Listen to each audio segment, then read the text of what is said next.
college hoops. Now we're talking pro hoops.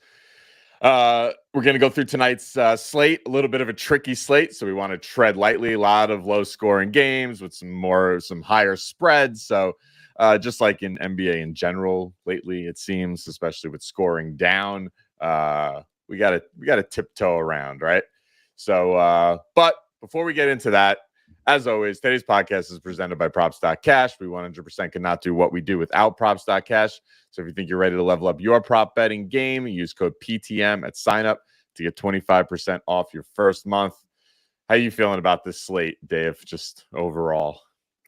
Well, first of all, I feel like I just got off of a unicycle and I'm jumping back on a bicycle because I love college basketball, but the volume, when you're talking about player props in college basketball, the volume of players is just tremendous, right? You get 363 teams like in Division I alone. And, there's probably 5, 6, 7, 8 players in on each of those teams that are props for. So we get back to our NBA where we got, our 30 teams and 5 players, 6 players on each team that have props. It's much more manageable. So I feel much better, but I do really like those plays that Cliff just gave out. And I do like the stuff we've been giving out in the Discord. So, but yeah, I'm ready. This is, we put out an analysis on X the other day. You brought to my attention from the Bill Simmons podcast that scoring has been down significantly since the All-Star break. It's actually been dropping since January. Just didn't even notice it. But yeah, if you look at our analysis up on X, it's significantly down. If you look at today's totals, we got 6 games. The highest scoring total for any of these games is 223.5 points on a Friday night, right? Fridays are usually like the scoring night. So the books have certainly caught up to the fact that the scoring is down. The number of fouls are down in the league, which is leading to less free throw attempts. So tread lightly. Maybe go and find some underplays. We'll certainly be putting one out in the Discord later today, but let's talk about a few overs here. You can certainly find some good spots. All right. Yeah, let's do it. All right. So the first game we're going to talk about is the Suns at the Hornets, the newly legalized state of North Carolina. So lots of betting will be going on in this game, I'm sure. Plus 9.5 points at home for Charlotte. Oh, and that's the other thing before we continue. 5 out of the 6 teams that are playing tonight are home underdogs. So I'm almost tempted to put a round robin in on all the home dogs because I feel like there's going to be some upsets tonight. But yeah, I love that. Total is 217.5 in this game. Let's talk about what you like in this one. All right, first one is rebounds against Charlotte, something we've been targeting all season long, it feels like. So I think Nurk's in a tremendous spot here. 12.5 rebounds. It was plus 102 on FanDuel earlier. Maybe it's come down a little bit, but still, he played them back at the end of December on the 29th. He had 15 rebounds in that game. There you go. 15 last year too, though, that was he was on a different team. Charlotte was looking different. So we can look at the one from this year though. And then I thought this was interesting. So they're on a back-to-back today, right? The last time you see that 31, see that big 31 sticking up right there? That was against OKC, another bad rebounding matchup team for bigs. And he had 31 points and 31 rebounds in a back-to-back. That was the last back-to-back that he played this season. So I love that little tidbit right there. OKC, like I just mentioned, number 3 in rebounds per minute to bigs. Charlotte, number 7 in rebounds to bigs. So pretty comparable matchups there. So I like that even more. And then if you dig a little bit more, going back to the end of February, DeAndre Ayton had a 19 rebound game against Charlotte. Draymond Green, whose line's usually like 6.5, 7.5, he had a 13 rebound game against Charlotte. So just a great matchup. I would say, it seems like if you look at Nurk over the last, however many games he's played with Durant and Booker and Beal, it seems like his rebounds have started to come down and his assists have started to trend back up.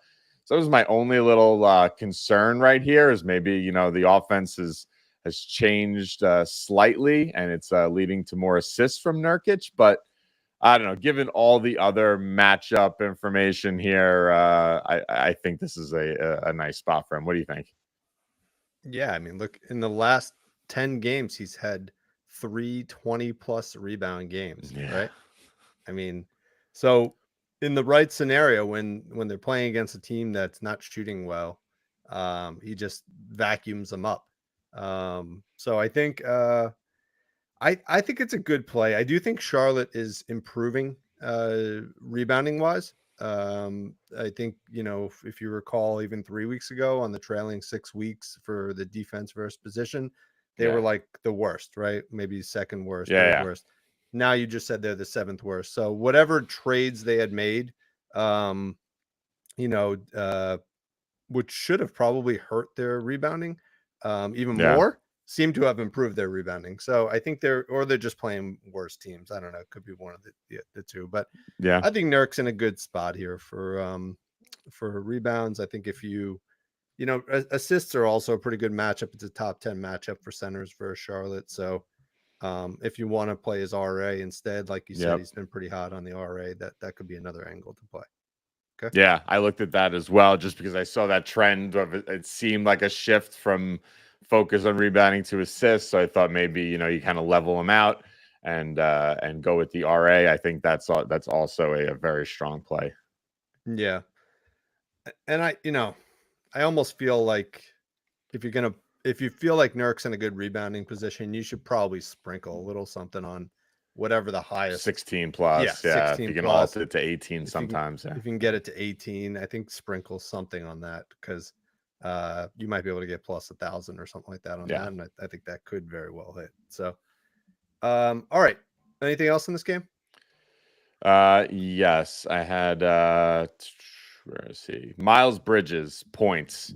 So over 21.5 points, minus 110 on FanDuel. So this one took a little extra digging to get to, but I got there. So if you look at the base DVP matchups that we put out, not the best. Phoenix has allowed the 12th most points per minute to forward. So you're kind of like, you know, I'm going to pass. But what we do is I kind of split those out even further, and I group players into, you know, guys who have a high usage rate and high scoring rates, and then I have a middle tier bucket and a lower bucket, right?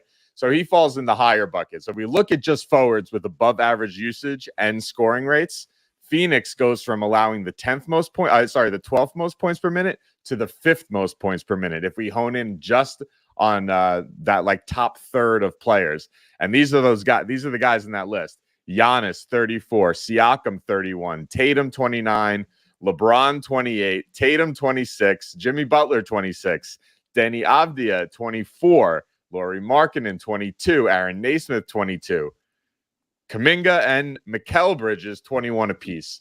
So I think that little bit of extra digging made me realize this is a nice spot. He's kind of the focus of the offense here, you know, between him and Miller.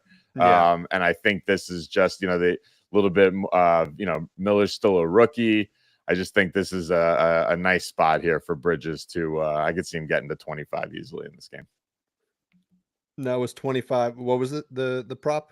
21 and a half. Oh, 21 and a half. Sorry. Yeah. Okay.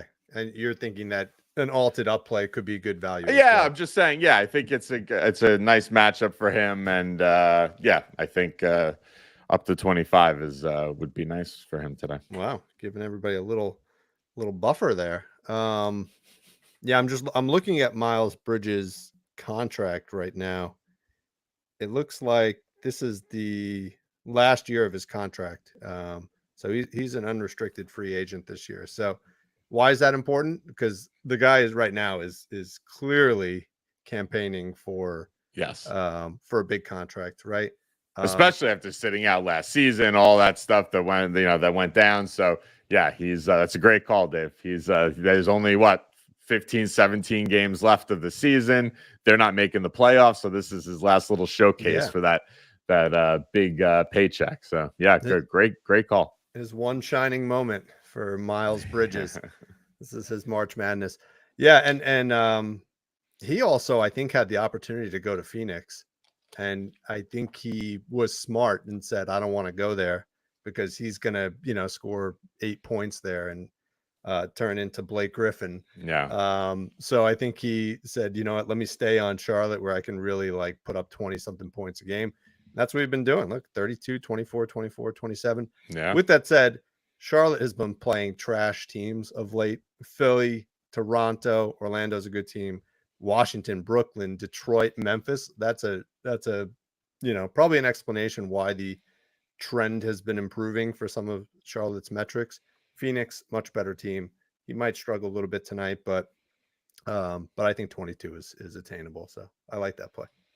I will say, looking at uncleaning the glass, Phoenix has allowed the fifth most points per transition play over the last 6 weeks. So I like that. I like seeing Bridges, get out in transition and he's good at posterizing someone once or twice a game. Yeah. Yeah. So I just I think that's a good matchup for him. All right. Let's move on to a more I don't know, this game's kind of trash too, but at least we'll get to watch Jokic play. We got the Nuggets at the Spurs. Spurs are home underdog, getting 10.5 points at home. Total in this one is 223.5. What do you like in this one? This game is kind of trash. The blowout obviously worries you a little bit, but I just thought Murray had too good of a spot here. Jamal Murray over 22.5 points, minus 105 on DK. Both point guards and combo guards have had the sixth most points per minute against San Antonio over the last 6 weeks. He's cleared this in 4 of his last 6 of his last 10. And if you just scroll down and click through the comp hit rates, and you could go between point guard and shooting guards, both of them. I mean, you see a lot of nice outcomes there. De'Aaron Fox, on a line of 26.5 at 33. Look at those two big output. Well, 10, not huge, but 19 on a line of 9.5 from Chris Paul. Fred VanVleet got there, TJ McConnell. And if you click over to shooting guards as well, which I think you always look at with Murray. Yeah. Some nice big games there too. Clay, Jalen Green, Malik Monk. Yeah. Yeah. I mean, I'm actually surprised this total is 223. It feels like there could be a lot of scoring in this game. Neither of these teams are particularly great defensively.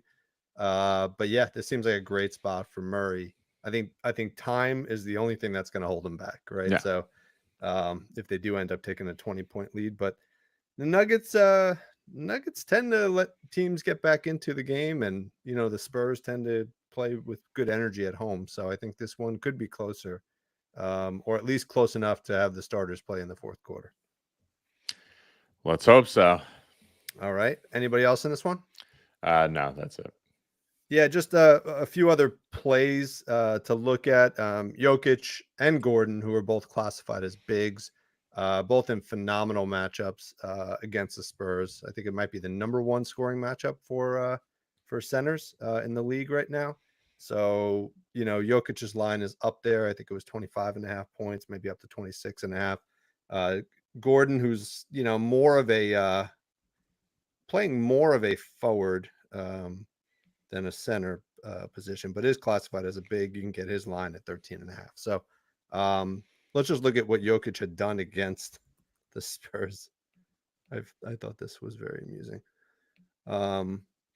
He put up 37 points and 39 points in his last 2 meetings against the Spurs. One was last year, but let's look at this year.